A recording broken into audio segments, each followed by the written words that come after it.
I've spent years clearing buildings in the army. Geronimo isn't real life, and it shouldn't be. But here's some of the things that get surprisingly right, and a few things I'd love to see improve. I'm Sean Smash, and this is Geronimo VR. Hand placement. All right, so obviously you can do left or right-handed, right? This is going to apply for you either way. But you can grab down here at the mag well, or you can grab anywhere else on the rail to include where you have your other accessories at. And you know, either one's going to give you more maneuverability or more stability is basically what you're offsetting there.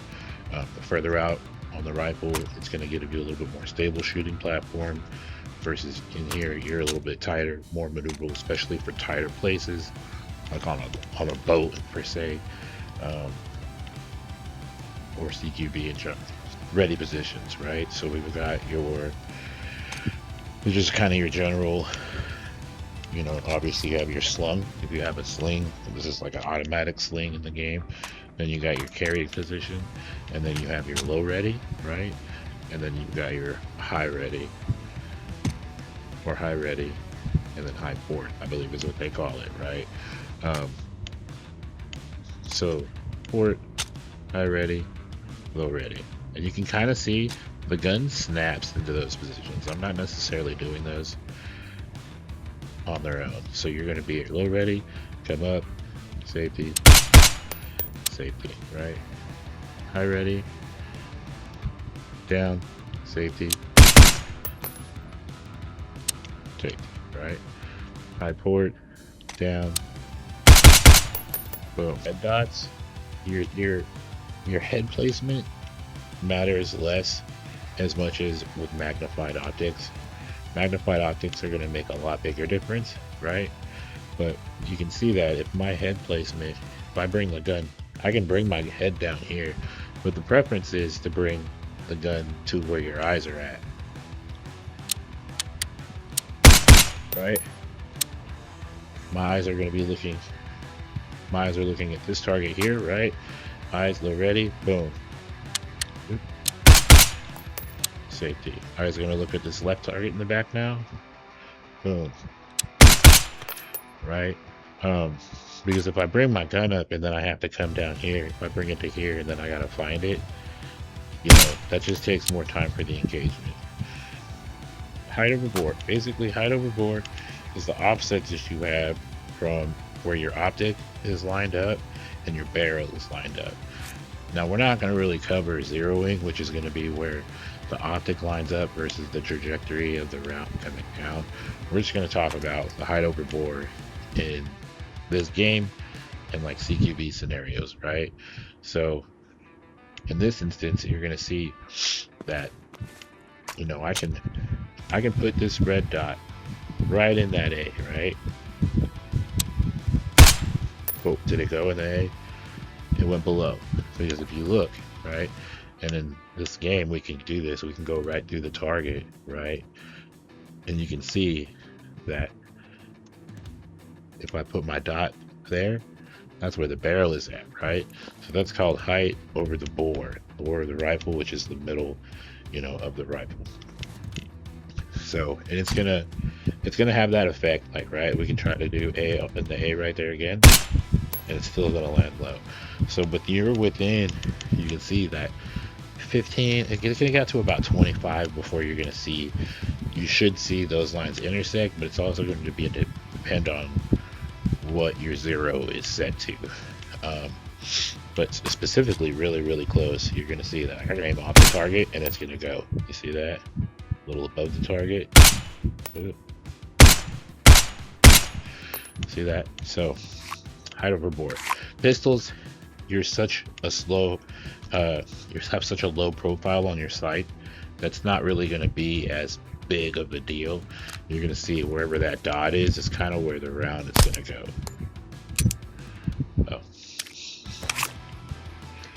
Oh, you're going to see that wherever that dot is where the round is going to go, for the most part. There's a tad offset there. You can see that it was slightly offset. But let's go to this blank fire the back target over here.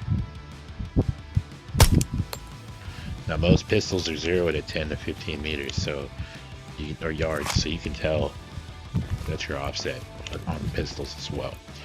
All right, let's talk about the weight of the guns. I think they did a good job virtually of, you know, how much you can, because you can't just flail it around in some games. I feel like you just you can tell that when I move this around, it has some weight to it. That's something they did a little different and realistic in this game that I kind of like. And it's going to vary from platform to platform. Like I've done some handling of the sniper rifle, which I might edit in right here, and it handles completely different than this gun does. Now, as far as like muzzle awareness goes, you kind of saw earlier, I can go into this target, but the game knows that there's a target there, right? And I can even rest. You see this? Bring some stability. Versus freehand. A bit bigger of a shot group there, right? So the muzzle awareness is pretty good. We'll even go around to you know, this door, right? And I can even set this rifle on a lot of things, so they did a pretty good job with the mechanics of, oh, like I can't just drag my rifle, there's a little ledge there, oh, but can't, you know. And the same thing's going to apply for your pistol and suppressor. Oh, I lied. Well, for the most part, right? Go over here to this target. You can tell, same thing, right? There's basically two types of reloads: when you want to, and when you have to, right? When you have to is basically, you know your magazine's empty, so, and you're in the middle of a fight, so you don't even care about that magazine. It's empty or low, so just get rid of it, right? Drop it, get a fresh magazine in there, continue to fight, right? So that's going to look like get one magazine, another one in, continue the fight, right? So that's going to be when you have to. When you want to, it's going to be there's a lull in the fight, you just fired some, so you want to get, you just want to get a fresh mag in there, or you only fired a few rounds and you want to get a fresh mag in there just in case the next fight is a little longer, unfortunately, right? So in that case, you would want to preserve that new, or in this case, you can see I only shot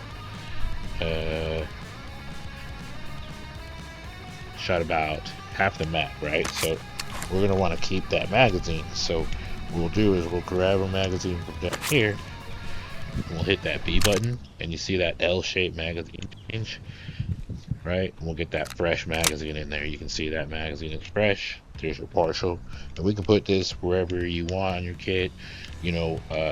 Some people have dump bags that they put them. Some people have a certain order that they put their magazines in, that they're partial. Generally, like as a right-handed shooter, you want to keep all your fresh magazines on this left-handed side, but you also aren't going to spend a bunch of time moving all your magazines over, right? When it comes to pistol, you're looking at the same thing, right? Oh crap, it's empty. Here, we'll just shoot it till it's empty. Oh crap, it's empty. Drop the mag, grab a mag, put it in there, slide, and fight, right? When you want to, let's say we only need 2, 3, that was about 5 rounds out of there. So we're gonna grab that next mag, hit that B button. This one's called the V-shaped magazine change. We're gonna get that fresh mag in there, preserve that partial mag back in the fight if we need to, right? Professionally, those are called your tactical versus your emergency reload. There's a lot of other names for them, but that's just kind of what I call them: when you want to, when you have to, because that just seems to be the simplest way to remember / teach it. Where you put your magazines and other equipment are a key role into making sure that your reloads are smooth and quick when you need them to be. So Personally, I have a few mags up front, and then I have quick change of magazines here, and I usually have only 2 pistol magazines down here on the side. We're going to go over that more a little bit in the kit customizer. One of the mechanics I like about this game is the realistic weapon manipulation you have, from releasing the bolt to locking the bolt back. Yep, there it is. Releasing your magazine. Your laser has 2 separate, your light and then your laser itself. You can't see the light right now, obviously, because it's IR. And then same thing on your sidearm. You've got your light up here that you can manipulate, your laser if you want to, and the controls are pretty seamless as far as like how you want to manipulate. Pistols, you can manipulate that front and rear of the slide as I just demonstrated. You can teacup it, or you can get your double grip on there, right? It's pretty interesting that they gave you all those choices to manipulate the firearm, releasing the slide obviously, and then you can obviously chamber around and then check it. Same here, chamber check, eject rounds. Defeating the door. Most people are going to think, I'm grabbing a demo charge, I'm blowing it up, right? Nothing wrong with that. Mission's going to depend on that. What if your HVT is in there? What if it's a hostage rescue? Because you got to remember, you're sending a blast into that room when you're using stuff like that. So your other option is going to be your shotgun, right? You got your explosive, your ballistic breach. You can shoot this to defeat the locking mechanism. Potentially sending some debris and shrapnel through the door. So some concern there. You can also shoot the locking mechanism in this game with your rifle or pistol platform. Not really something that you do in real life, right? But before you do any of that, before you even decide any of that, you got your options, right? You need to check the door, right? There's 2 things you're looking for. You're looking for the locking mechanism itself and the hinges, right? There's 2 generally, sometimes 3 hinges. Exterior doors sometimes are like heavy duty doors that have 3 hinges. Obviously the knob can change, and they can also have a deadbolt as well as the actual knob itself. So things to consider, right? Why do we want to check the door? Number one, is it booby trapped, right? This is something that I learned in my training. Door can be booby trapped, so we're going to try and minimally expose ourselves to visually inspect, and if possible physically inspect the door to make sure that it's not booby trapped, right? The second thing that you're looking for, do we even need any of those tools if the door is even open, right? If I can just grab this doorknob and push the door open, we don't even need any of those tools, right? The hinge is exposed right there. I missed that one. Hinge is exposed. Bow, bow. Bad guys inside, right? Explosive breach. It's more time consuming, but more fun.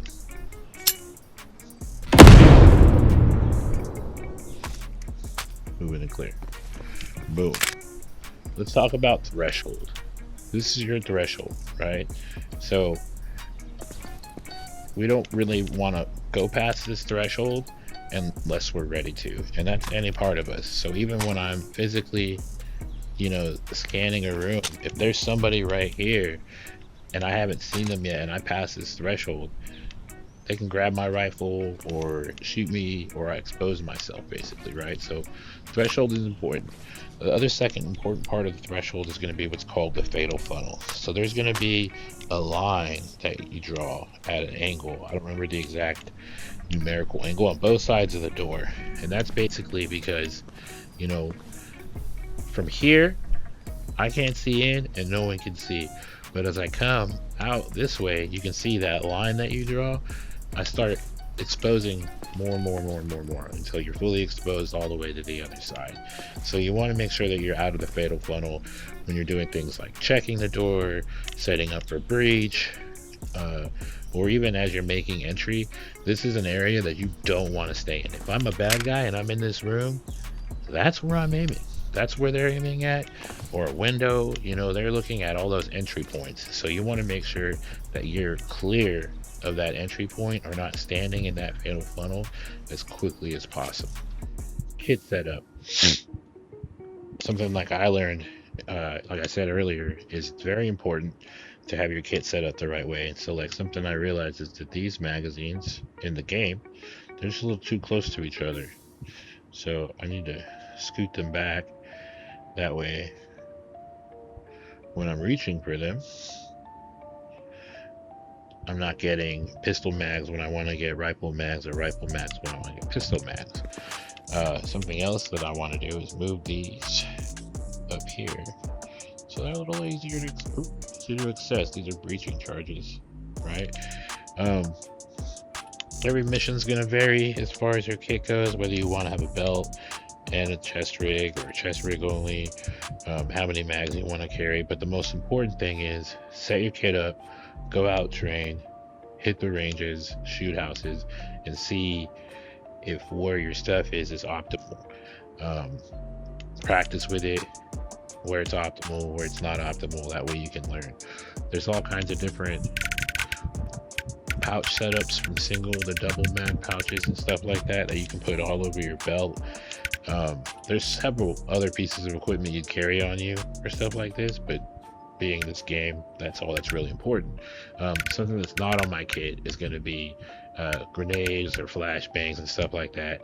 I just haven't integrated that into my kit yet. At some point I will, but this is just where I'm at, just mostly pointing out kind of the foundations of the game and CQB and stuff like that, and get to that at some point in time. Weapons. Your weapons are going to vary just based off of what your role is. If you're playing with a team of people, or how you want to play, whether you want to roll with just a sniper, you know, an SMG or assault rifles. One thing I do want to point out is there's not necessarily a manual on this. So if you don't know a lot about like guns and gunsmithing, it's not a big deal, but at the same time, like, let's just go to the foregrips, right? See how this says M-lock at the bottom corner? That's referring to this panel right here, this like rectangles, and then these, the stuff up top, up here, that's going to be picatinny. So you want to make sure that when you're putting things on, especially your foregrip, that those things match up as far as that goes. Same thing when you're putting lasers and lights, like you know, your Pac 15 will go on picatinny, see this, but it won't mount to the side of the bottoms, right? So you would have to get, you know, say a rifle that has a quad rail like this, and now you can put your laser in different areas, right? So something to keep in mind when it comes to weapon customization. I think it's a really cool feature because it's super authentic to how, you know, putting your build together is in real life. Something I talked about earlier is going to be the optics, right? So you were seeing most of the video, I had a red dot, but let's put an ACOG, or in this case a magnified optic, and you're going to see that the viewing window is different. You see that? So where you put your head is very important. If you're too far back or too far forward, you know, or not in the right place, you're not going to get that. So where you consistently bring your weapon up to is important, as well as where the optic itself is placed at on the weapon. So like bringing that a little further back is going to give me a little bit more breathing room as far as eye relief goes for that optic. I want to close with some small improvements for the game that I think would really just make it better. It's not perfect, of course, but it would just be cool to see these additions in the not too distant future. The first one of those things being maybe some moving targets on this long distance range. It's a great range. I like the way it's set up, but some moving targets would really be cool to have to play around with.